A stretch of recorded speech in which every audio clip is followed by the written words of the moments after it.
Hey, Casey, can you hear me? Are you Yes. there? Yep, I can hear you and I can see you. Great. I just wanted to test that out. I will go ahead and turn off my camera and mute myself. Perfect. Thanks. Mhm.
Good afternoon, everyone. Before I officially call our case, I just want to check in with my court reporter. I'm ready. Okay, hold on just one moment.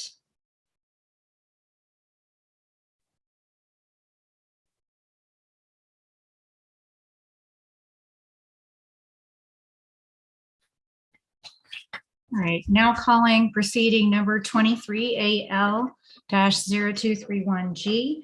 We were set for a pre-hearing conference pursuant to decision number R230504-I. My name is Melody Mirbaba, and I am the administrative law judge who is assigned to hear this case. I just want to let everybody know that we have a court reporter taking down everything that's being said. The hearing is also being recorded and webcast. If we take any recesses during our hearing, the webcast will continue, so please do keep that in mind. I want everybody just to keep your microphones on mute until it is your turn to speak. And on that note, let's get started with entries of appearance. And I'd like to start with Black Hills, please. Good afternoon, Your Honor. Emmanuel Koshin, Associate General Counsel for Black Hills Energy. And I'd like to also enter the appearance of Mr. Albright with the law offices of James D. Albright. Okay, thank you. And for the Colorado Public Utilities trial staff. Your Honor, this is Kevin Opp. I am not hearing any audio at all. I'm entering my appearance on behalf of staff. I'm going to exit and try and reload so I can hear something. And I apologize if I interrupted anybody. Actually, your timing, you can't hear me, so I don't know if I should even bother. Well, I will just say to everybody else, sometimes when you have audio problems, shutting down and restarting works. You can also call in, and that call-in information would be available in the email that was sent out. Okay, and let's turn to the Office of the Utility Consumer Advocate. Good afternoon, Your Honor. It's Michelle Singer Nelson, Assistant Attorney General, appearing on behalf of the UCA. And with me also is Tom Dixon and Patrick Wittershine. All right, thank you. And on behalf of AM Gas Transfer Company Corporation, sorry. Thank you, Your Honor. Mark Valentine from the law firm of Keys and Fox on behalf of AM Gas. Okay. And then Walmart Inc. Good afternoon, Your Honor. Julie Clark of Clark Flegge, LLP on behalf of Walmart. Okay. And do we have Mr. Opp back? It looks like he is working on that. So let's just hold on a second. I think I captured all the parties. But let's give Mr. Opp a moment here.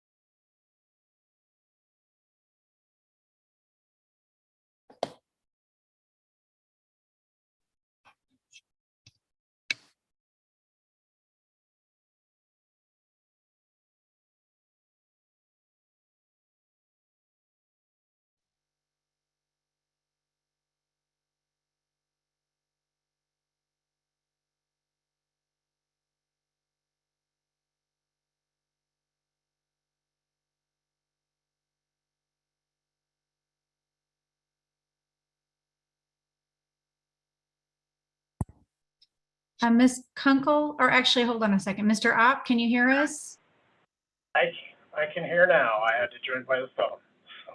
Okay, that's fine. I was going to see if we could email you to remind you that that was an option if you weren't able to get it to work. So sometimes I'm awake and figure this thing. All right, and so you're appearing on behalf of staff, right? I am. Okay. So I appreciate everybody's, efforts to come up with a schedule that would work, and having to come together for this pre-hearing and conference so quickly on short notice. But I do think that it is necessary. I've reviewed the unopposed joint motion that was filed on August 1st. And I want to discuss a few items from that motion. I've got just a few concerns. One relates to the proposed true up, and the other relates to the timeline, but I'll start with the timeline. As everybody knows, this is going to be a complex case. I anticipate there being a lot of evidence and a really significant volume of issues that have to be decided. Completing a recommended decision with all of that has to be done, and it will be pretty difficult even with the additional 60-day extension that is being suggested in the unopposed motion. But I view that 60 days as really being sort of the bare minimum amount of time for me to issue a timely recommended decision. And I think it may allow me enough time, it should allow me enough time to issue a timely recommended decision. But in looking at this more and more, and considering it more and more, I am very concerned that while I may get my decision out on time, the commission is gonna have very little time to decide any exceptions should they be filed. Just given the sheer volume of the issues, I'm very concerned that leaving the commission with just a very minimum amount of time is just not going to be enough. And so I think that the commission is going to need at least an additional 30 days, which would amount to, rather than the 60-day extension that's being proposed, a 90-day extension. Before I turn to the parties about your position, particularly the company on this issue, I want to talk about the proposed provisional rates. So first, I've reviewed them. I am prepared to approve them if we're able to come to an acceptable timeline here. The true up provisions there's something in that did kind of jump out at me. I have concerns about allowing the company to collect interest on under collected amounts. I don't know that this has been done before. While there have been other cases where provisional rates have been put in place, maybe I missed something, and certainly council can direct me if I did, but I don't recall seeing anything where there was interest collection on under collected amounts in those cases. But that being said, I would be willing to approve that proposal, essentially in light of the fact that I'm asking for the company to agree to a 90-day extension as opposed to the 60-day extension. In my view, that approach, allowing that interest, really does sort of balance, I think, the concerns that the company may have about additional time passing. And in the grand scheme, an additional 30 days, I just don't think is going to make a measurable impact on the company. And so that's where I am with that. I'd be willing to approve it if we can get that extra 30 days. And I think that is a fair balancing of the interests that are at stake. And so with that introduction, now I want to turn to Black Hills and hear from Black Hills on what I have laid out.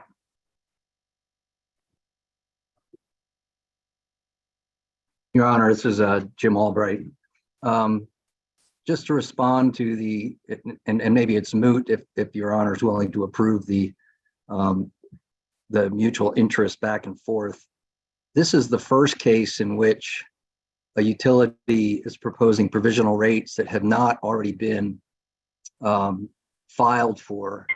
So the company has to file for these rates, and we've got a phase 2 implication, which means that the dollars could shift among base rate areas. The other gas utilities and the electric utility did not have different base rate areas where you had that potential shifting of ultimate revenues. And so that's why we felt that having it both ways would be acceptable to the parties, acceptable to the company. As far as the additional 30 days, I think we're gonna need to get approval for that from higher ups than are in this room. But if it means leaving the procedural schedule the way it is, rather than stretching it out more, then we would like that clarification before we take that back to get approval for that.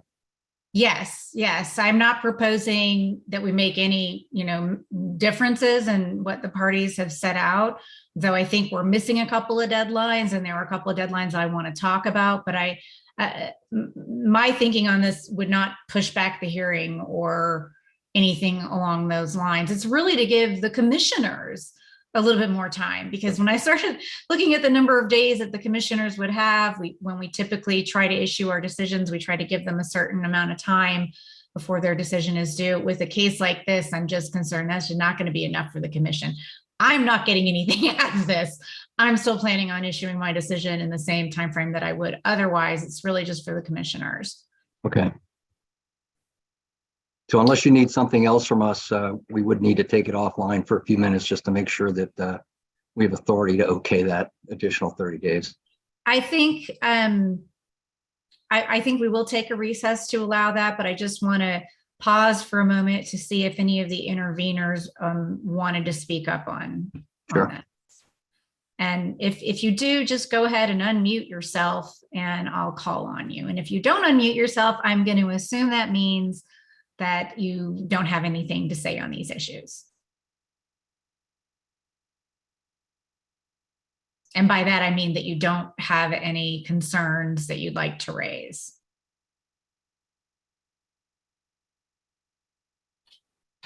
You can also use the raise a hand feature if you'd like, or turn on your camera. Mr. Hop, you're unmuted. I'm not sure if that's intentional. Did you have anything you wanted to say? No, I didn't. Well, Okay. you know, I wasn't saying anything negative while I was on mute. So, Okay. no, All right. no issue. All right. I'll just let the record reflect that nobody has indicated that they would like to chime in on these issues. So with that, it's about not quite 4:15 right now. Mr. Albright, how much time do you think you might need? 10 minutes should be sufficient, Your Honor. That Oh. can accommodate that. All right, we'll take about a 10-minute recess. It's about 4:12 now. I say let's just come back at 4:25 to make it even. Thank you. And again, I'll just remind everybody we're continuing webcast during our recess, so be sure to keep yourself on mute. All right, we'll be in recess.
All right, we'll go back on the record. And Mr. Albright, are you with us? Yes, Your Honor. All And right. the company is agreeable to extend that 60-day period to 90 days. And so the way we've calculated that, Your Honor, we would file, once the provisional rates, the 30-day notice expires, so that those provisional rate, we would have a tariff sheet that actually provides for the provisional rates and the true-up condition. We would file that as soon as possible, assuming Your Honor is going to issue a decision on this motion. And once that 30-day period expires, we would file an amended advice letter to change our proposed effective date to September 6th of 2023. And the way we calculate that 250 days, the last day of the suspension period would be May 12th of 2024.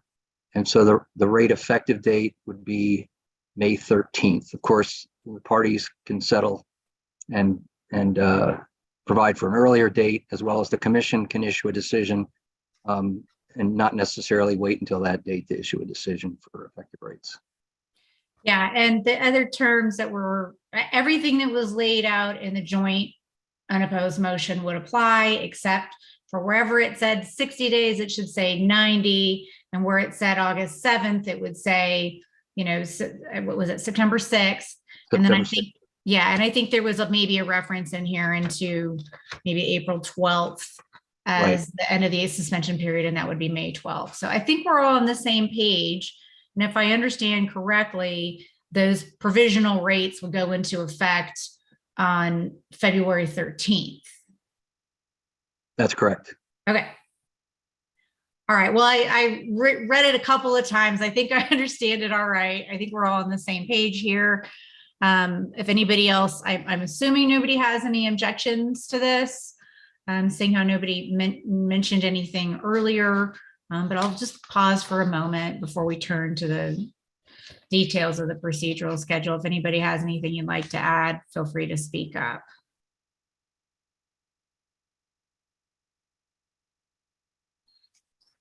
Okay, so with that, I just want to go over the schedule that the parties proposed. I've got a couple questions and just a couple of things that I think we're missing that I want to make sure we add in here. And I'd like to start kind of back at near the end of the schedule, because it might affect some of the other proposed deadlines. And so one thing I noticed is that there was no proposal for settlement testimony, and there really isn't any time built in for that.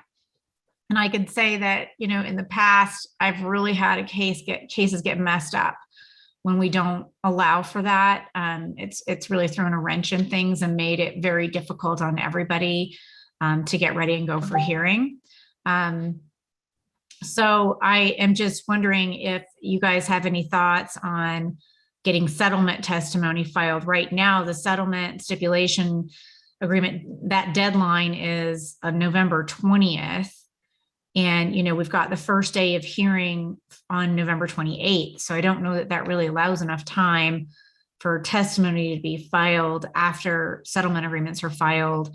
Perhaps the settlement stipulation deadline can be pushed back by a few days, 5 days, a week, and then we can allow for settlement testimony around the 20th. Let me hear from Black Hills first on that.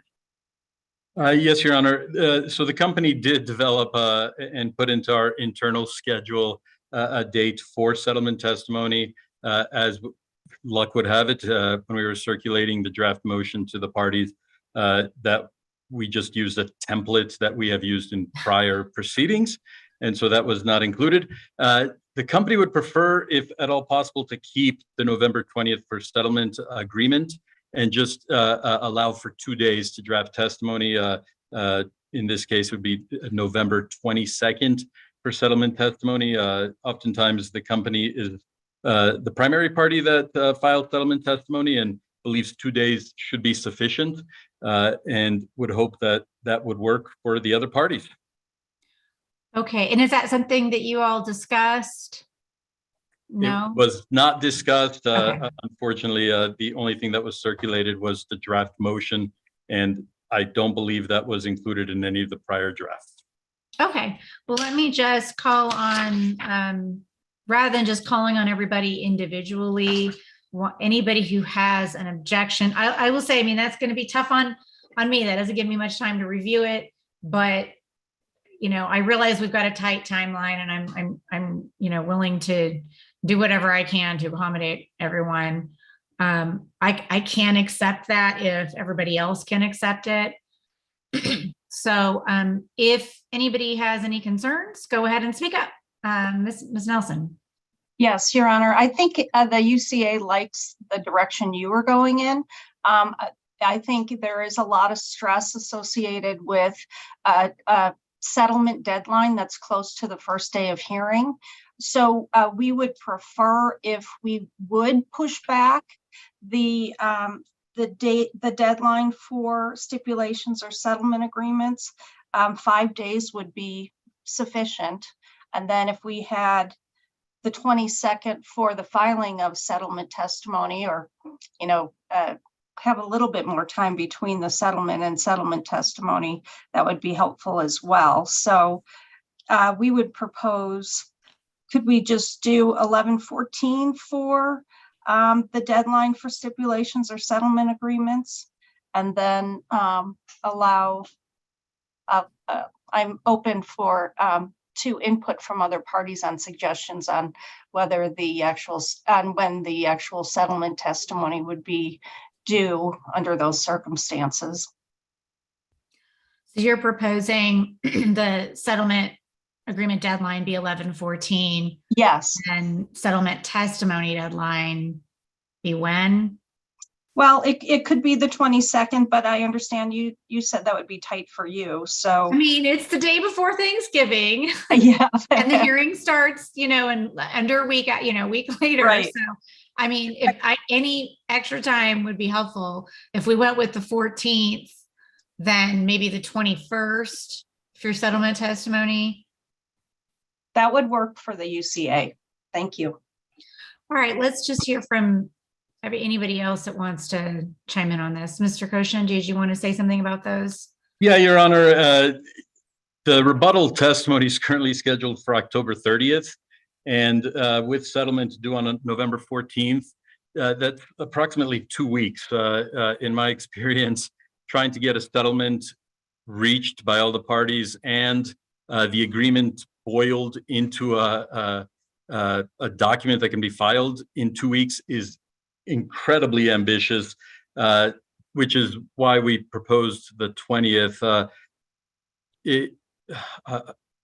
And I guess trying to make sure that we've got enough time to kind of battle that or have that back and forth available. I almost think as the company, and I know it probably would work a little bit less for some of the other parties, but even having settlement filed on November 17th, I think the company attorneys are willing to assist, and the company witnesses who often deal with settlement are willing to work on weekends, and they've done so before.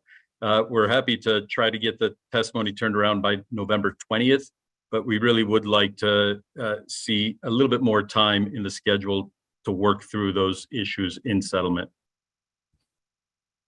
Okay, so Black Hills would propose settlement agreements 17th and testimony on the 20th. And I mean, I think everybody brings up pretty valid points here, right? We're all in a difficult position. Mr. Opp? Thank you, Your Honor. Staff's initial reaction was to support the company's original proposal. I agree with a lot of things Mr. Koshin said, and separate and apart from that, some of those deadlines are falling right in the middle of a separate hearing, that public service economic development rate hearing, which is the parties have proposed that for the 16th through the 17th. And so that lands right in the middle of that. So I think that would be cause problems, but either way, I would say staff's position is more in alignment with Black Hills. I'm sorry, I'm not even clear on what staff's position is. Maybe I missed it there at the very end.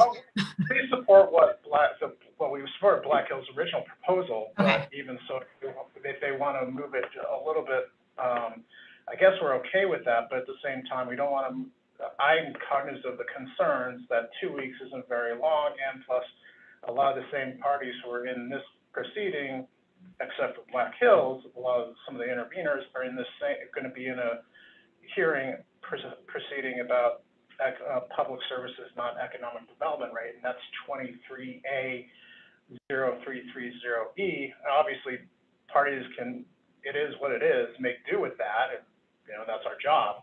But I'm just saying that we're in alignment with Black Hills on this position, if that makes sense. Yeah, okay, thank you. What about AM Gas? Thank you, Your Honor. Also in alignment with staff and the company. And Walmart? Yes, Your Honor, we would be more in line with staff and the company also.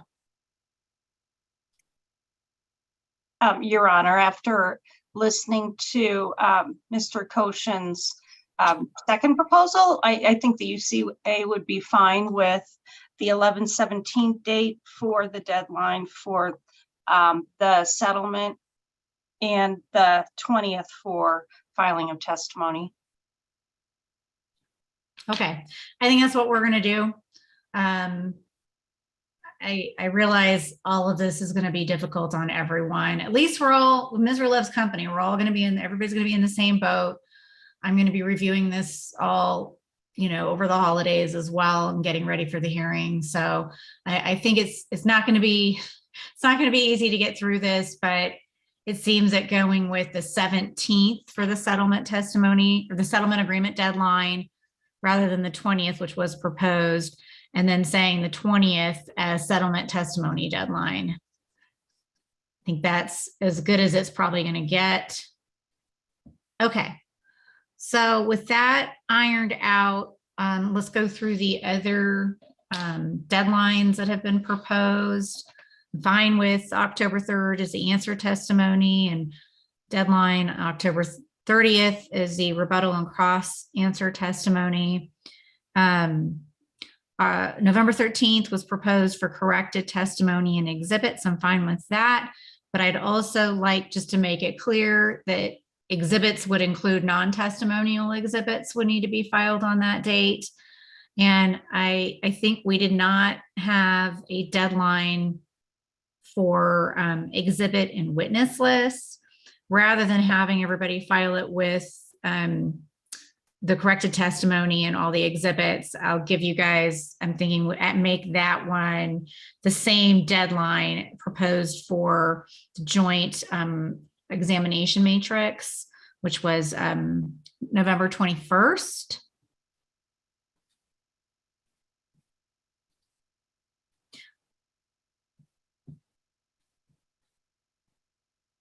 Sorry, I'm jumping around a little bit. There's one other deadline. All right, so we've got pre-hearing motion deadline proposed for November 14th. I'm fine with that. But I do think I want to set a shortened response time for that. That way I have some time to think, roll on it before hearing, because otherwise I'm not going to get any responses. Responses won't be due until the first day of hearing. So I'm going to set response deadline for pre-hearing motions for November 21st. And then the joint motion references a public hearing. I'm assuming you mean public comment hearing. We do have availability on November 14th. That was a date proposed, and I'm fine with going with that date. I'm also flexible if the parties, in light of some of these other changes, if you want to do a different date, you can let me know, but otherwise I'm fine with doing November 14th. I think we're open. The commission's open all day. I want to make sure we've got at least a couple of hours for that. So I'll probably do a morning session and then maybe an afternoon session on the 14th.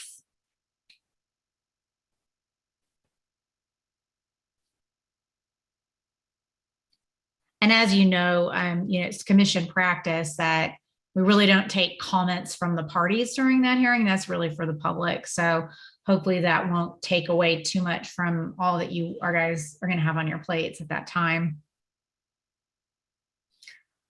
Okay, and so I also see that the request is that we do this as a hybrid evidentiary hearing. I'm fine with that. I may also set a deadline in the event that everybody decides they're not going to show up. If I have nobody in person, then I'll convert it to a remote hearing, and I'll set a deadline to let me know if that's the case. And that's going to be a deadline that you only have to meet if there has been a change in circumstance such that nobody is going to appear in person. If I don't see a filing, I'm assuming we're going to have some folks in person on that hearing date. And that deadline will be November 21st.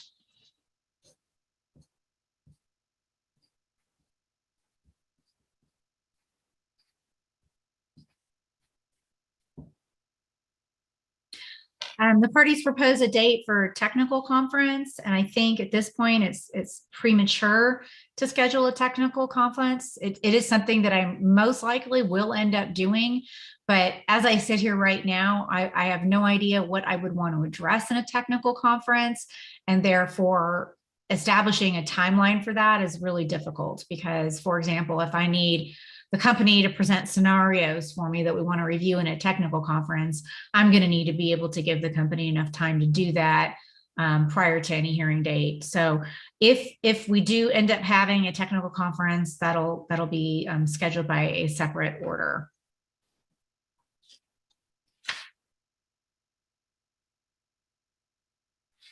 I'll go ahead and just run through all these dates because I know I jumped around a little bit. And you can all let me know if you have something different or if you think I missed something. All right, so we're going to have October 3rd as answer testimony deadline, rebuttal and cross answer testimony on October 30th, corrected testimony, exhibits, including non-testimonial exhibits on November 13th. Pre-hearing motions on November 14th, responses to pre-hearing motions on November 21st. Public comment hearing will be on November 14th. I'm going to do a session in the morning and in the afternoon for that. Stipulations and settlement agreements will be filed on November 17th. And settlement testimony on November 20th. Joint examination matrix, including the witness order and exhibit and witness lists, will be due on November 21st. Our hearing is going to be a hybrid evidentiary hearing. And if the parties confer and decide that nobody will appear in person, they must make a filing indicating that by November 21st. The hybrid evidentiary hearing will be held on November 28th, 29th, 30th, and December 1st.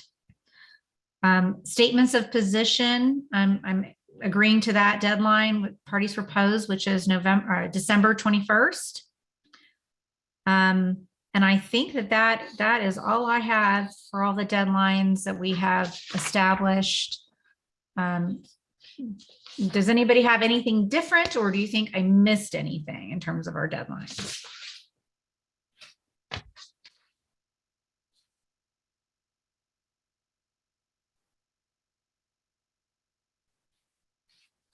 All right, I'm going to take that silence to mean that I've stated everything correctly from what everybody else has understood, and there isn't any other deadline that we need to address.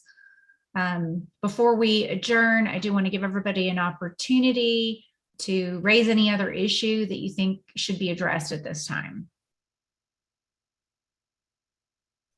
Nothing further from the company, Your Honor, and I did try to jump in and state that those are the same dates that I had listed, but wasn't able to do so fast enough. Thank you. Okay. And what I plan on doing in the written decision that I'm going to issue is put in, I don't know if you all proposed, I can't remember if you proposed a timeline within which you would file the amended advice letter in the joint. motion. But I will establish one if I don't see it in here.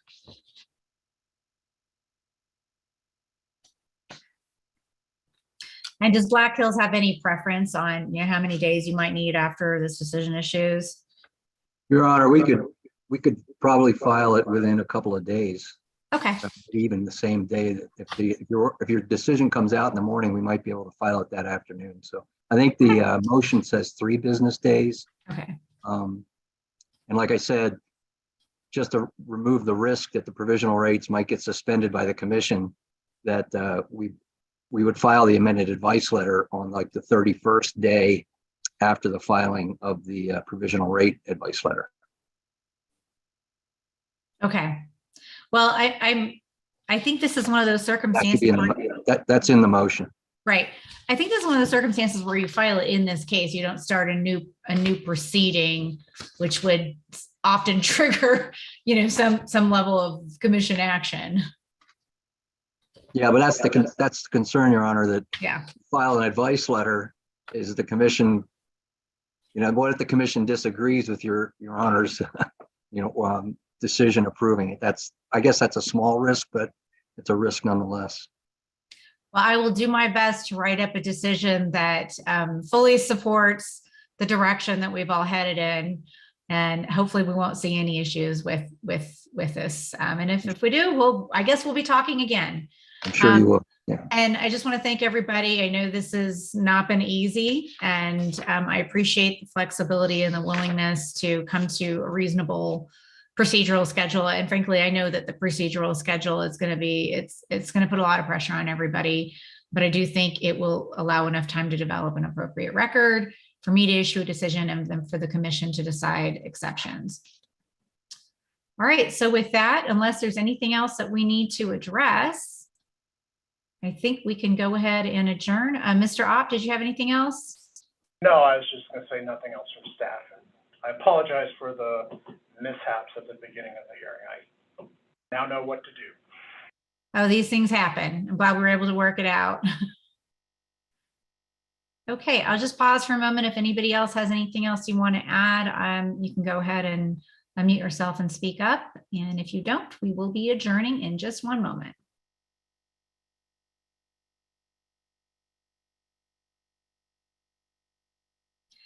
All right, I'll just let the record reflect that nobody has spoken up, and therefore I will go ahead and adjourn this hearing. I will be issuing a written decision memorializing everything that we have discussed here today. That will most likely go out sometime next week. All right, thank you all for your efforts and your participation. Thank you, Your Honor. Thank you. Thank you, Judge.